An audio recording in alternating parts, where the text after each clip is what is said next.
Ekosklad letos ponuja skoraj 12 milijonov evrov nepovratnih sredstev za izboljšanje energetske učinkovitosti v gospodinjstvih. 200 tisoč ljudi v 18 občinah Podravja o tem obvešča energetska pisarna, kamor se dnevno obrne do 20 občanov.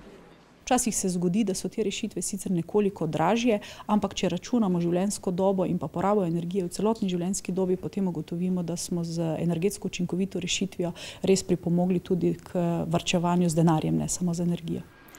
Veliko energije lahko prihranimo z zmanjšanjem toplotnih izgub, kar tretjino jih lahko pridelajo okna, zato je smiselno izboljšati njihovo izolativnost. Veliko pomeni tudi čim debelejša fasada, Ekosklad je zahteval vsaj 15 centimetrov, energijo pa je mogoče prihraniti tudi drugače.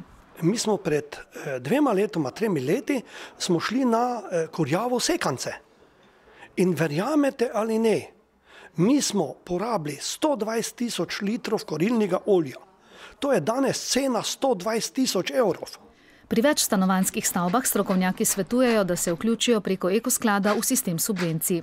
Je potem za izvedbo same toplotne obnove objekta možno pridobiti znesek nekje 25% od zneska investicije.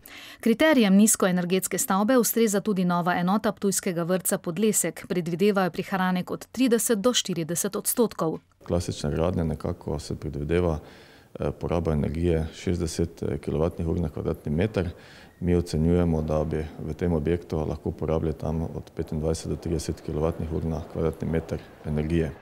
Prihraniti pa se da tudi z majhnimi spremembami, že denimo s pravilno razporeditvijo oken in svetil.